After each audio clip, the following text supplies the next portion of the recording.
I like it. I like it. Hey, welcome to the continuing winemaker series here at the Wine of the Month Club. This is a fun deal. This is a really fun deal because we've been tasting these wines for a long time, actually. And I've featured the Swanson wines. 3 hours, I think. Yeah, that's right. At least. Yeah. I think I featured. Are you guys making a Chardonnay too now?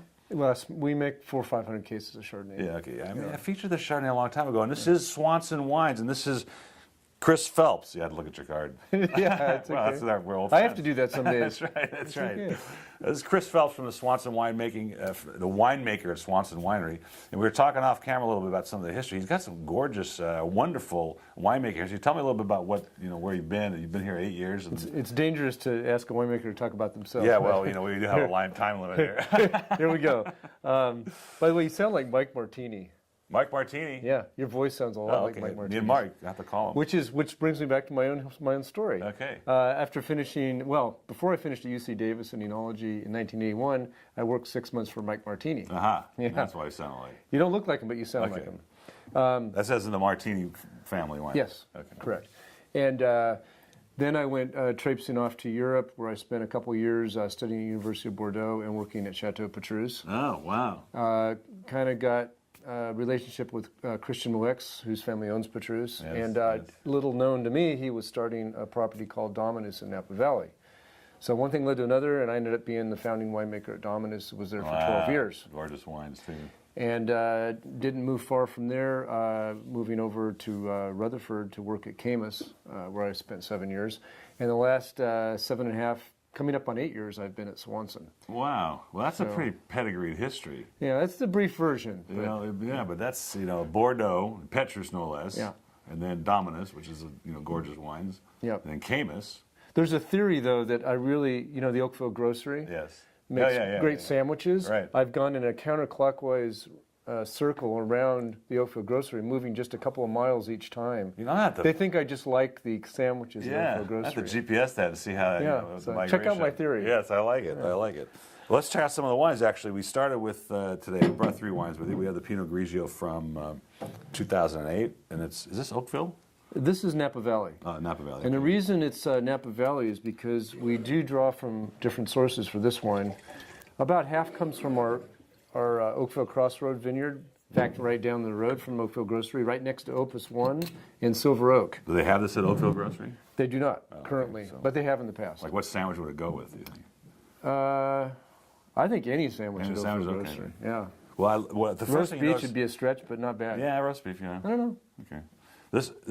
The first thing I noticed was the color. It's got a pretty deep color. Now, you said it was aged in neutral oak, so it didn't really... No oak. No oak. Well, we'll back up. I got to Swanson 2003 and had been making white wine for many years, but making red wine, but I'd never made white wine. So I realized my first day at work that I was responsible for the white wines Figured too. that out too, huh? Yeah, and I thought it would be extremely easy. It's actually, there's so much nuance that goes into white wine. They're very sensitive.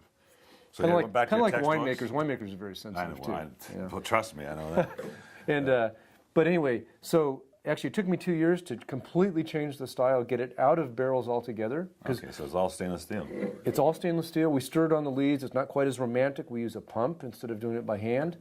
And I got the alcohol down from above 14 to about 13.4, 13.5, which is much more appropriate. As this warms up in your mouth, hopefully you weren't hit with a wave of alcohol. No, I wasn't. It's fresh and crisp. The thing that's unique about it is you would think, just on its body, it's got great viscosity, that there was some oak aging or something happened with wood, but it's the lees. And the color is suggests that almost. But so half from our Oakville vineyard, about 25%, 30% from Oak Knoll, and normally 15% from Santa Barbara. And you said off camera that more of a Pinot Gris than a Pinot Grigio stylistically, which I completely agree with. Because, those Pinot Grigios, which I personally think, if you're from the Veneto, they should be bright and crisp and short-lived and just nice quaffing wines. And this has that sort of more body that you would get. It's got a little more complexity.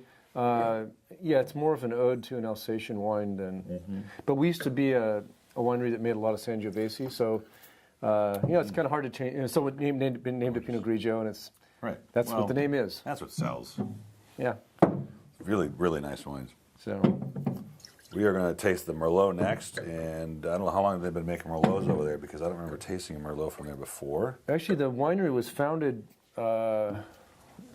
with the main idea being a Merlot-focused winery, and that remains true to this day. We made 10,000 cases of this 2007 Oakville Merlot, 100% from Oakville. We're the largest producer of Oakville Merlot. Really? In the world. In the world? In the world. Wow. And in Oakville. So. And being a Chateau Petrus alumni, and it's 100% Merlot, right? No, actually. It's Petrus? Yeah. It's normally 100%. There are a few acres of Cabernet Franc planted at Petrus, but no one knows if they ever make it in. I know. So maybe you, because you're the winemaker there, but what's... But more to the point, the blend on this 2007 Merlot, which I call a cab drinker's Merlot, is 75% Merlot, 20% Cabernet, and 5% Syrah. Really? Yeah. That was the magic blend. They give me full artistic license to create these blends. And Syrah's doing what to it, do you think? Just a little splash of spice. Yeah, and you can mostly see that. I mean, I get the cab in there. But I think our Merlot is very powerful, and it's actually the most powerful part of the blend. It does have wonderful complexity. Certainly all those flavors that are coming from the different grapes are coming through here, but you're right, the Merlot is predominant. And it's more black fruits than red fruits. Right, yeah, it's not a fruity Merlot. Density. I mean, at some point, does it really matter whether it's called Merlot or Malbec or Cabernet Sauvignon? If it's good red wine, now that's the job of us as winemakers to create these wines. And I agree with you. You have to trust us. I agree with you. Do you trust me? I trust you. Okay. Sign here. No, yeah. It's really, really fun wine, and I can see this has got some life to it. It's got some age. It's going to grow, and it's going to really develop nicely. But when I drink this wine, I think of the right bank of Bordeaux. Yeah. Okay. And I should know, right? You should know. Okay. It's beautiful there. We were there. We went to Vinexpo in '93 or something. I can't remember now. We had a gorgeous time. Did France exist back then? Yeah, they were around. They were waving a white flag. This is the cab. Now, this is Alexis, which is... Alexis is the name of the Swanson's oldest daughter. Okay, so let's talk about Swanson for a second. I want to bring that up. Swanson, apparently, that we discussed, it was the frozen food company. Yes, in the Part of the mid-50s, family. Clark Swanson's father and uncle sold Swanson Foods to Campbell Soup. And Clark Swanson's the current owner. Yes, he's owned it since the winery's inception, and he bought the property in 1985. First commercial vintage was 1987. And so and you mentioned he was a self-made man. He had other things in his life to do other than this, but they got into the wine business.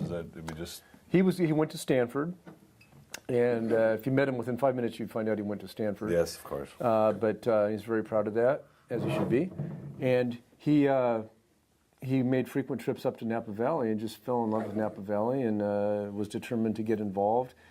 And the big thing that happened was he met Andrei Chelychev, who's really, if there's one guy you could point to as the godfather of the California wine industry, Right. Yes, in Napa Valley, Right. would be Andrei. I met him when I moved to Napa 30 years ago, and fortunately got to know him for quite a while before he passed away. But he counseled Clark to buy the vineyard in Oakville and not to plant Cabernet. Now here's a vineyard that's halfway between Silver Oak and Opus One. And no plant Cabernet. He says to him, but there's a lot of clay there. What does Petrus have?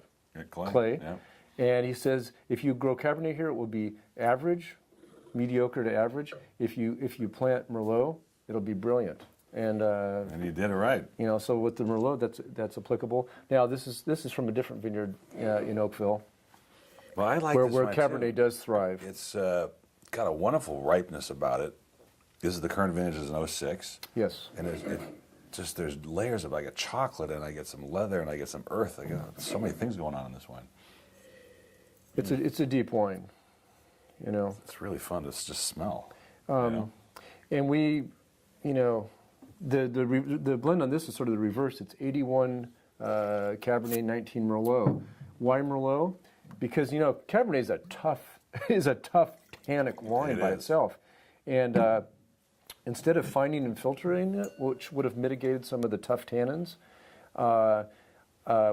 I call the Merlot sort of a 300 grit sandpaper that we take around the edge.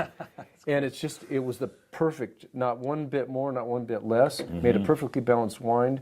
All of our Cabernets are unfined and filtered. That's the density you're getting out of this. I mean, it's really got. It's a big going wine, on. and I think all of our wines represent great value. I mean, when you compare this to the whether it's Opus or Forniente or Mondavi Private Reserve or It's a good value actually compared to it's price-wise. it's a pretty good value. And there's a tasting room at Swanson. We have two venues now at the winery. One is called the Salon. It's kind of modeled after the Paris Salon of the early 20th century, where people sat around and talked. You didn't just someone didn't just hold forth and tell you the way it is. Right. Yes. You're presented with something, in this case wines, and then discussion forms around the people that are there, and it becomes kinda fun. every session's different. Wow. But if you haven't done that, I haven't done it. You should. I haven't been. I mean, I was up at Chateau Montelena. not too I know a long ago, guy. but- If you want. I know a guy. Right? Yeah. And I know a guy that knows a guy. yeah. And then we have next to that now a sip shop. A sip. Sip shop. All right. Where it's a little more casual. You can go in. You don't have to spend an hour and 50 minutes like the other tasting takes. And you may say, hey, I heard about your Alexis Cabernet. I'd really like to try that. Or I'm here to pick up a case of Merlot. Could I taste it first? So Pretty clever differences. I like that. Is it kind of new up there? I mean, is anybody else doing that or? we're pretty original in a lot of ways. I like that. Yeah. I'm tired of spitting that out. I'm going to drink it. It's really good. Well, thanks for having me. It was a pleasure having you Appreciate here, it. Chris. Thank you so much, and look forward to coming up and not only sipping but having a discussion around some wine. Well, maybe lunch. I mean, this Yeah, is. lunch too. You're on the Okay. Oakville Grocery, Sounds good. All right, thank you. Cheers.